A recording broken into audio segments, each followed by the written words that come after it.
So I checked with Ryan, and he was one of the 150 people at the end of the night, so applause for him. So we'll try to keep it light. We're towards the end of the conference, and but this is something we are really passionate about. So we are from Runkeeper, and we're going to talk about how we're using the Atlassian tools to sprint ahead.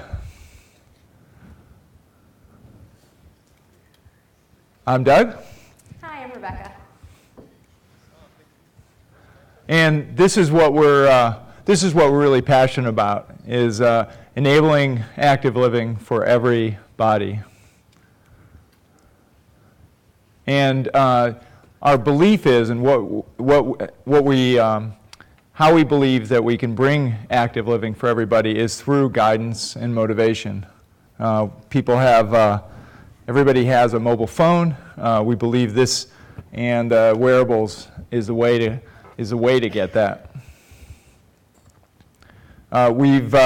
This slide's already a little outdated. We're just as last week we hit over 35 million users.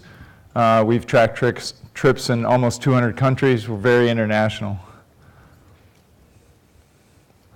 Our two main products are Runkeeper, our flagship product. It's on iOS and Android, used for active tracking of your runs, your walks, your bikes, Nordic walking for Scandinavia, all your fitness. And then Breeze, which is a new product for us, which is on the latest Apple platforms that can do continuous tracking. So our challenge is, in order to meet these goals that we're so passionate about, are to move as fast as possible across multiple teams and partners, to work across iOS, Android, web, Runkeeper, or the Runkeeper product, the Breeze product, and then all the watches. So I've got a Pebble, the Android Wear, the Magellans, the Garmins, and now the Apple Watch, of course. And then multiple releases. We've got multiple releases per platform within a month. So we're trying to operate as fast with a single team across all our teams. As we think about the world, I'm going to focus on more of the team concepts, the real agile parts of that, and then how we use, and then Rebecca will talk about how we use the Atlassian tools to enable these teams and interact with those key concepts. So we've got four main areas we're going to cover. The first area is our teams themselves. So this is the Runkeeper team. So there's 50 people in Boston. They like to move fast, and our job is to help them move fast using Agile and using Atlassian. Our values, like Atlassian, our values are really first and foremost for us. And users is the primary, the users come first is the primary value that we think of at Runkeeper. This is what it's about. This is what motivates us. Really coming through for our users and getting better and better.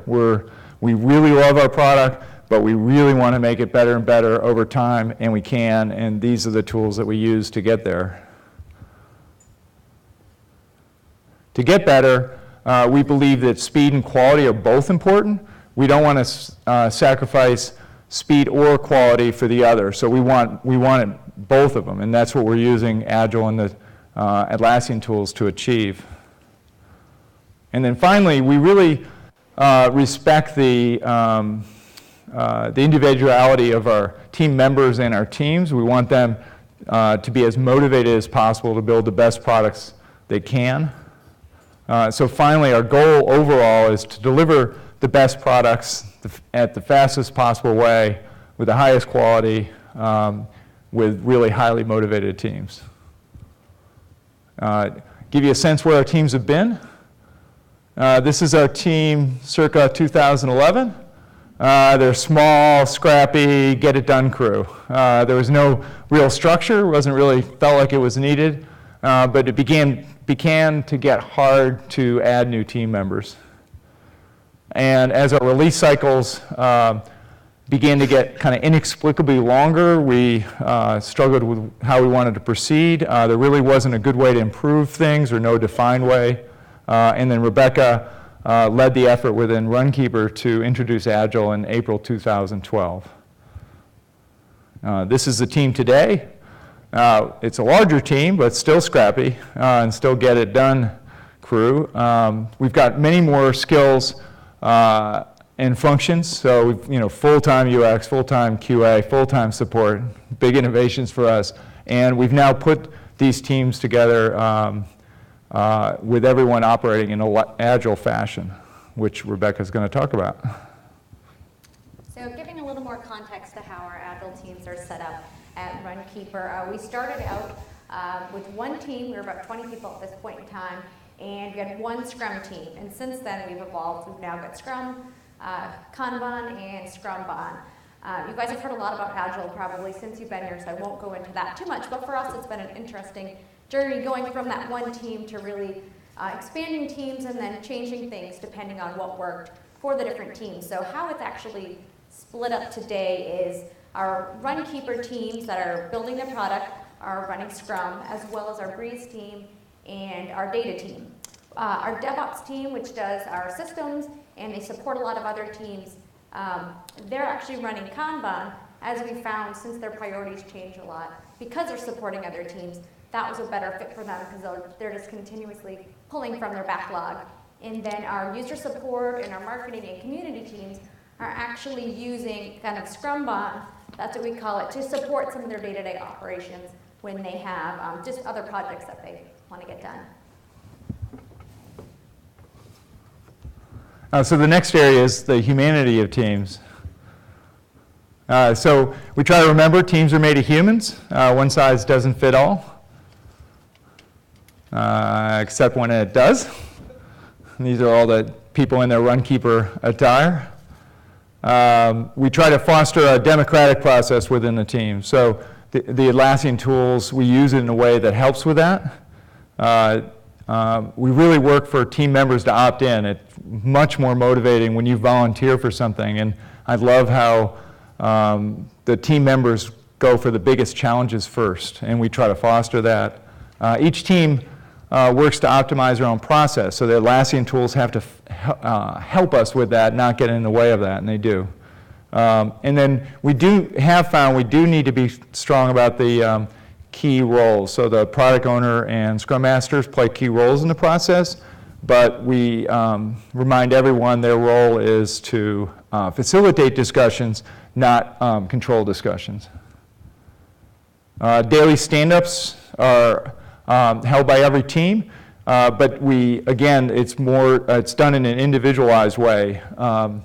The one team is more typical of our teams where they use the Atlassian tools all online, all electronically. We've got a few teams that like also doing a physical board. If they want to do the extra work, we don't want to get in their way, and they love that it's more tangible. And then they do get a payoff when they hit their sprint.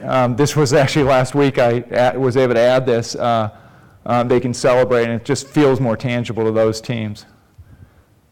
And then team culture is important. There was a talk by Sven of Atlassian, and he was emphasizing it. Remembering to keep the work fun and get people to interact with each other in the work setting, celebrate their wins, but also outside work. And for a company like Runkeeper, we've got a lot of opportunities because we've got weekly fun runs. We can go to races together, but really remembering to encourage people to do that.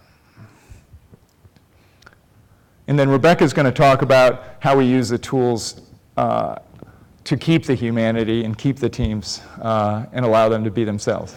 Right, so we definitely value individuals and interactions over process and tools. You guys, I'm sure, have been hearing about that, but we do definitely see a place for process and tools and really using that to help our teams with just optimizing how they're working, making sure that they're really being empowered to deliver the best product they can, and that they're also part of the process.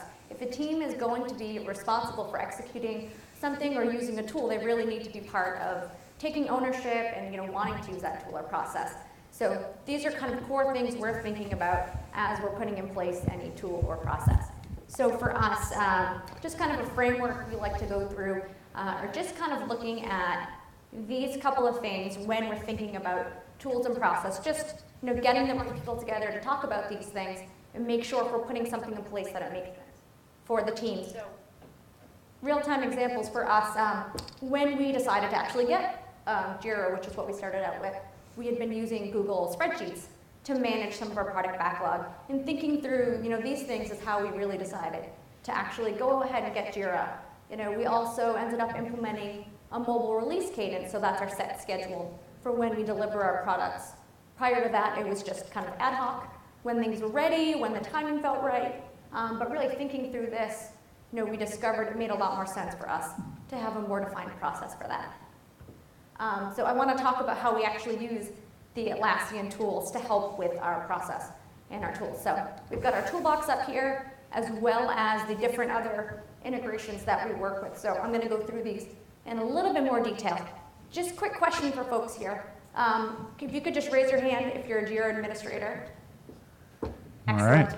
Because I'm going to get some details that you guys will probably appreciate. So just some things we like to think about. Really, how do we keep it simple and structured? The Atlassian tools have a lot of different features and functionality. So for us, we like to think about these few things. So we use Google Apps. So we're able to actually just have one login for our email, calendars, and Jira and Confluent. So right from that Google Apps menu. We also like to make sure for any of our products that we've got one project, so one Runkeeper project, one Breeze project, and that then when we have sub-teams working under those products, that we have a custom Scrum team field that we use for filtering on all of our boards.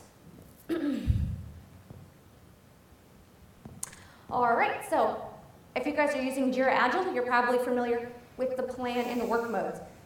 So for us, we really love the quick filters that we're able to use there to make sure we're getting the right information to the team, and that other teams also know where they can go to find that information. So you guys have definitely seen the plan view. We love that as our backlog for our planning meetings. We also use them for our weekly grooming sessions, where we're going through and the teams are planning poker and putting all their stories with story points on there. And then on the work view, that's really our digital Scrum board that the teams are using to kind of move things through the workflow. And everybody knows kind of where the different stories and features are within the sprints. So we let the teams be themselves, but Rebecca actually puts a level of control kind of behind the scenes by standardizing a lot of the kind of filters that are on each page. Right. So that's how we kind of get the best of both worlds. And then on the Kanban side of things, like I mentioned, our systems team is using this. So we've got a prioritized backlog that they're always ready to pull from. And then we like to move things along in the queue by using those work in progress limits to make sure that things are continuing to work through our workflow there. So next up, having a logical workflow with a minimum number of steps to move an idea from when the product team is thinking about it to actually executing it and releasing it. So for us, having that consistent workflow across teams and projects makes it really easy for everyone to understand where things are in the queue, but then also if team members are switching around, everybody understands kind of what the different steps are to execute. So reducing admin time, you guys will definitely appreciate this. Being able to share those workflows, schemes, issue types, etc. across teams saves a lot of time. I'm doing most of the Jira administration for our team, and I've found that to be super helpful across projects to be able to share that. So next up, there's a lot of things you can do to automate within the Atlassian tools, so we've also found that to be really helpful for us. So as much as we can do to reduce time that we're spending copying and pasting, we try to do that. So we like to really use the email option where you send an email to a specific address and it automatically creates a Jira ticket. So our teams use that when they're supporting other teams to help them manage their queue. We also like to reduce time spent with data entry. So we love to use the post functions when we're creating a ticket to pull as many things from the parent as we're able to. So that's something our teams leverage a lot. Also, just a quick one, when you're creating Jira items, you've got that little checkbox for create another that pulls some key information. That's another thing that our teams love to use, especially if we're in planning or in grooming. We need to quickly add things in. That helps us move along quickly.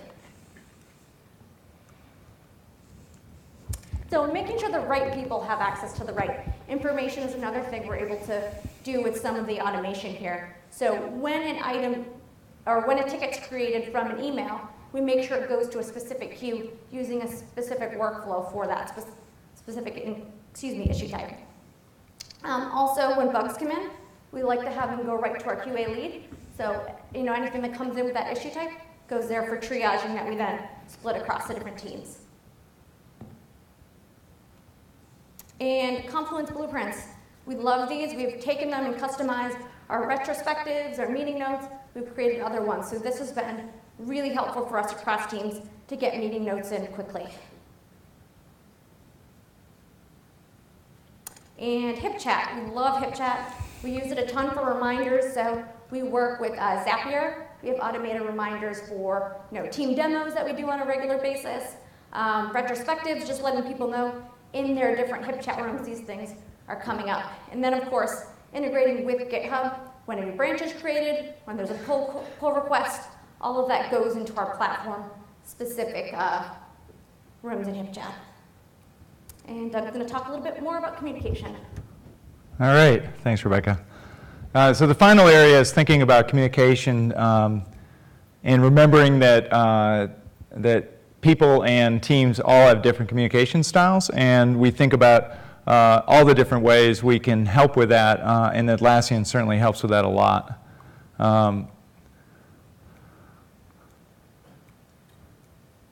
The 4 areas I'm going to cover, I'll have examples for each of these.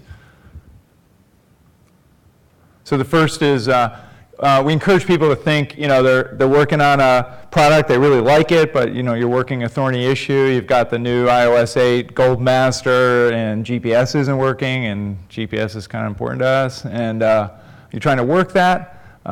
Think about what's the right audience to kind of work that problem. So there's in-person. If you've just done a run at night, how do you alert the team and get them thinking about it? So the Confluence tools are really helpful. This is an example of the retro template that Rebecca had put together. Her and her team run the retros. That's the human side of it. But the teams, if they want to track and really get better, they've got to have a place where they can go back to and see what are the things they want to improve and who's on the hook to improve them. So this is an example where Rebecca used the capability. Actually, she assigned an issue to herself. And so as a team goes every 2 weeks, they can kind of track the progress on the items that they raised. Another area is thinking about multiple channels, like what's the best channel for communicating. Stand-ups are always a good opportunity. Everyone's there. You can talk about it as a team. Everyone understands it. If you're working something over a weekend, HipChat in particular is really useful. For me, it's been great. I've been away from the office. We are trying to get iOS 8 release out, and I can go back and see the team discussions. When we have snowstorms, which we do have in Boston from time to time, the teams can kind of operate almost as if they're in the office because the HipChat's still going. We can use all the same methods, so we're very happy with that. And you also have some fun. So we actually take our bots in and out of teams. We leave it open for the teams so they can interject humor. For the Android and iOS platforms, we don't have it there. In this example, the Zapier automation returned a Simpsons episode when you asked for Runkeeper. We were pleasantly surprised. But remembering to have fun. And then finally, the team calendars. Sharif just gave a talk. Turns out I just learned Rebecca was one of the people that he interviewed for it, and we've made a huge use of this. We use Google Calendars just for kind of everyday calendars, but you need kind of a definitive calendar for the release cycle that everyone can kind of work off of. So it's a central hub. We can automatically pull in the JIRA information and tie it back. The new versioning that Atlassian's talking about will make this even more powerful. We can call out release milestones. And it's useful for the teams and across teams, and those are the types of tools we need. And then finally, thinking about reminding teams to use all kinds of different meetings or medium to work through problems. So this is an example where we've got two of our Scrum Masters are working through a problem. It's in the Runkeeper Lounge. We also, meetings can be in a conference room, but people are studying and finding, and we're promoting active living. So walking meetings can be really helpful. So we actually have the number of Runkeeper pets. This is Bear, and Rebecca and her team like to do walking meetings with Bear, and they find them very effective. And then if you can't find anybody in your team, this is John Fertitta, one of our developers. He found that grabbing our debug duck and talking through an issue with the duck can be almost as effective if he can't find another member of his team if he's working through a thorny code issue. So encourage everyone to find different ways and don't just get hung up in a single way, and get a duck. So wrapping up, I think we're pretty close on time, so I'm going to go through this quickly. Trust your teams. Remember that they're people. Let them work in the way that seems to make the most sense for them, and they'll definitely get the job done. And then have that balance with tools and process. It's definitely something that you can help your teams execute faster. It doesn't have to be overhead or additional work. And then keep in mind just communication styles and just understand, what's the message that you're trying to give, and then people receive things differently. So just keep that in mind, and that's what we wanted to cover. We'd be happy to answer any questions either here or on Atlassian Answers. So thank you for your time. Yeah.